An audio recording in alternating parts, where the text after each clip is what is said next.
본 영상은 팟빵 해축팬에서 즐기실 수 있습니다. 저희가 1부에서 준비한 거는 바로 좀 국가대표 경기 준비를 해봤는데요. 일단 페루전 끝나고는 저희가 월요일에 잠깐 다루기도 했는데 일단 엘살바도르전이 또 끝났고 또 두 분은 또 페루전 얘기는 또 안 하셨기 때문에 일단 전반적으로 대표팀 이번에 2경기 했는데 감상 어떻게 보셨는지 동근이부터 들어보죠. 어쨌든 페루전은 경기 졌잖아요. 네. 근데 저희가 이제 한국이 페루나 이런 팀을 상대로 좀 약한 모습이 있었잖아요.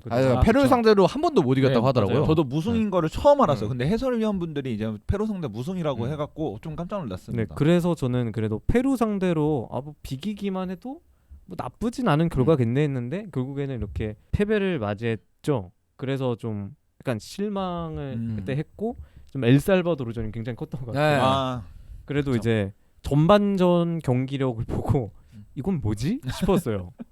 이건 뭐지?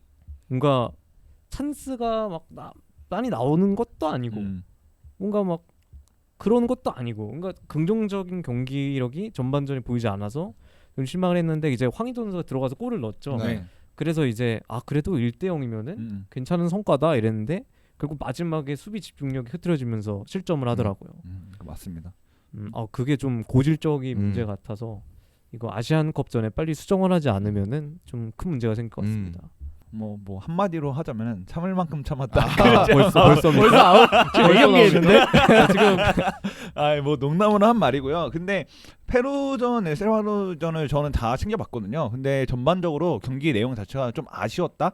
물론 이제 페루전 같은 경우는 이제 페루는 좀 뭔가 완성된 팀이라는 생각이 들었고, 잘하는 팀이죠. 네. 그리고 우리나라 이제 선수들은 아무래도 어쨌든 1군이 좀 빠진 상태다 보니까 좀 고전할 것 같다라고 생각을 했는데 이제 엘살바도르 전에는 초반에는 좀 그래도 페루전에 비해서 어느 정도 전술적으로나 그런 부분에서 좀 안 좋았던 미흡한 점이 좀 수정된 면이 조금만 보여갖고 그래도 이제 클린스만이 좀 뭔가 변화를 하려고 그리고 아직까지 맞춰가는 단계구나라고는 생각은 했지만 뭐랄까요, 이게 뭔가 전반적인 큰 그림이 보이지 않는 느낌이라고 해야 될까요? 그리고 그와 별개로도 저는 개인적으로 선수들의 폼 자체도 그렇게 막 좋아 보이진 않았어요. 네.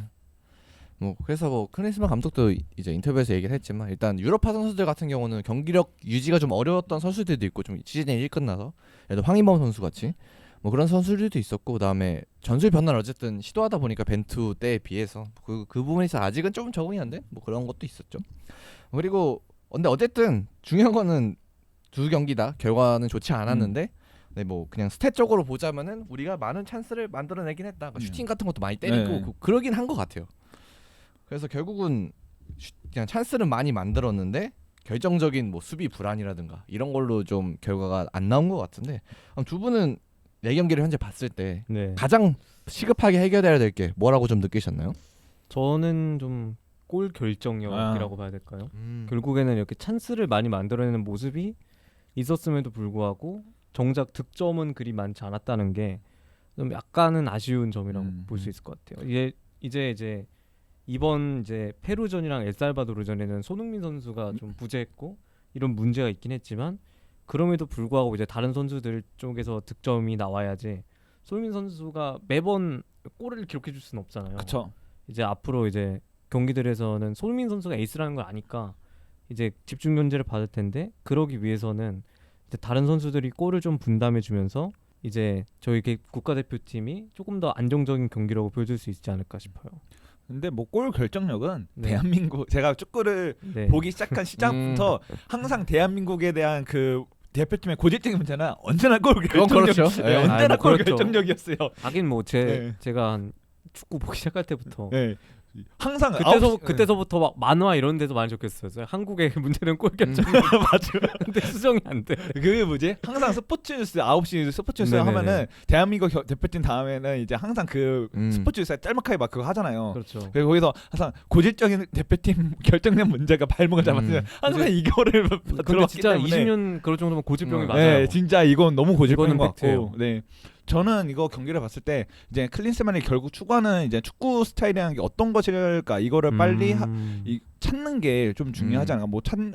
찾는다고 찾을 수 있는 건가도 지금은 살짝 의문이 들고 지금 선수비 후역습을 하는 건지 라인을 올리는데 결국 좀 공격적인 세부 전술도 보이지도 않는 거. 물론 4경기밖에 안 해갖고 그거를 뭐 어떻게 합을 다 맞췄겠냐마는 좀 뭔가 어쨌든 큰 경기에 대한 그 청사진이 안 보이는 게 저는 가장 큰 문제라고 생각해요. 뭔가 벤투 때는 물론 안 그러니까 초반에 좀 많이 버벅였더라도 자기는 빌드업 축구를 할 거라는 그런 좀 그래서 그림 자체는 보였는데 이번 클린스만호는 초반에 과연 이 감독이 우리 대한민국 그 선수들 어떤 경기를 하려고 하는 것일까라고 했을 때 저는 수비 뭐 공격 다 우왕좌왕하면서 뭔가 정돈 안 된 모습으로 플레이했다고 느꼈거든요. 저는 예전에 이제 필립 람씨께서 네. 그렇게 말씀하셨습니다. 그 체력 훈련만 했다. 네, 체력 훈련만 시켰다 클린스만이 이렇게 얘기를 했는데 최근에 이제 좀 우왕좌왕하고 선수들이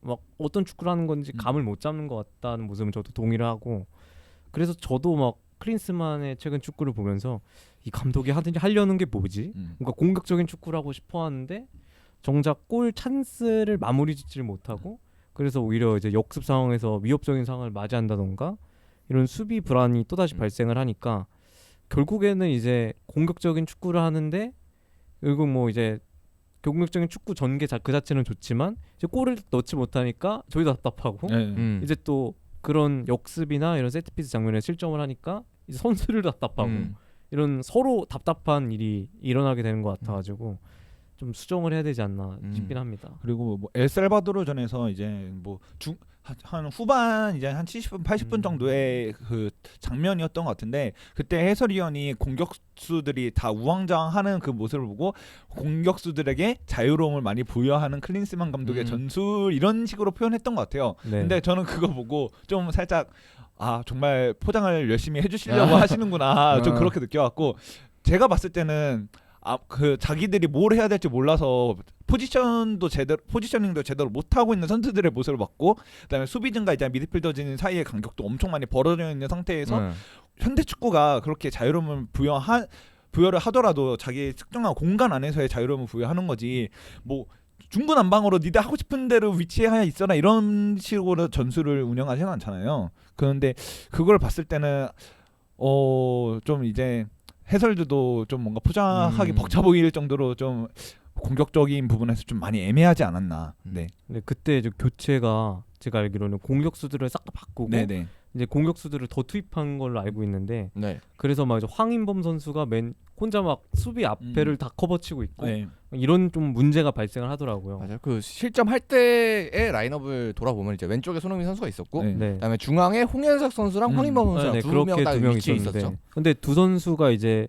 약간 수비적으로 장점이 있다고 큰 장점이 네. 있다고 볼 수 네. 선수들은 아니기 때문에 미드필더에서 결국 불안함이 보여줄 수밖에 없었고 어쨌든 이제 클린스만 감독은 지금 막 엘살바도르를 막 2대0, 3대0 이겨가지고 하는 것도 좋겠지만 일단 첫 승을 기록을 해야지 이런 경기 운영이나 이런 것에 있어서 자신이 좀 강점이 있다는 걸 보여줄 수 있는데 오히려 그렇게 더 공격수를 넣으면서 뭔가 이도 저도 아닌 결과를 만들게 된 것 같아요. 물론 뭐 투톱 움직임을 막 만들려고 한다 이런 의도는 이해를 하지만 결과적으로 그게 실패를 했으니까 이게 틀린 거라고 해야 되겠죠. 근데 약간 저는 그렇게 생각해요. 그 엘살바도르전 후반 운영은 그냥 클린스만은 이 경기를 굳이 이길 생각은 없었다. 그러니까 1대0으로 이길 생각은 없었던 것 같아요.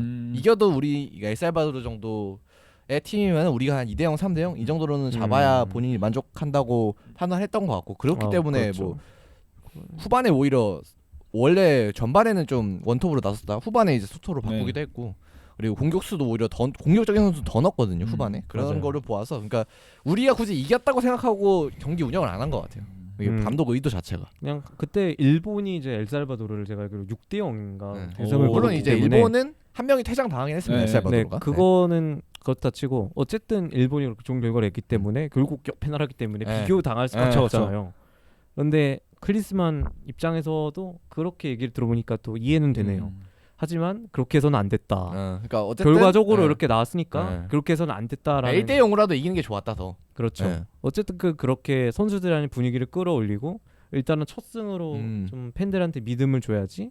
저희가 이런 얘기를 안 하죠.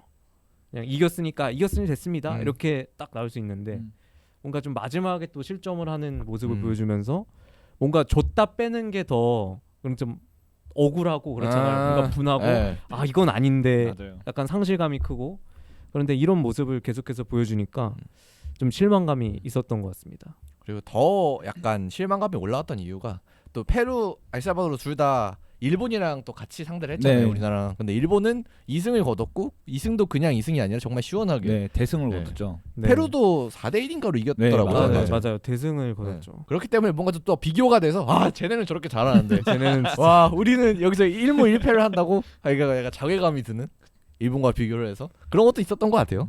근데 물론 이제 일본 같은 경우는 대표팀 감독이 월드컵 이후로도 유지가 됐고 네. 우리는 또 감독이 바뀌었고 뭐 이런 것도 있습니다만 그리고 또 주축 멤버가 저희가 손흥민 선수 빠지고 김민재 선수 네, 빠졌기 맞아요. 때문에 감안해야죠. 네. 감안은 뭐 해야 되겠죠. 당연히. 근데 비기고 페루한테 지고가 1승도 못 하는 거는 아, 진짜 완전 그거는 예상 바뀌었던 것 같아요. 솔직히 엘살바도르는 전 개인적으로는 그냥 잡을 줄 알았어요. 아, 저도 그 정도 네. 저도 그 그냥 정도 팀을 좀 잡을 줄 알았죠. 황의조 선수 이제 골이 들어갔을 때 아 그래도 1대0 정도면 괜찮다. 1대0 됐다. 정도면 네. 아 뭐 괜찮지. 이겼으니까. 맞아. 그런데 실점을 할 줄 몰랐습니다. 프리킥 딱 주는데 뭔가 이제 필이 오잖아요. 이건 그럼 실전각이다, 실전각이다. 네, 뭔가 눈에 보이는 거예요 장면이. 아 뭔가 이거 불안하다. 어지간히 좀 먹히더라고요. 그래서 이렇게 여러 가지 문제점 그리고 해결할 점들을 남겨준 이번 6월 A매치였던 것 같은데요.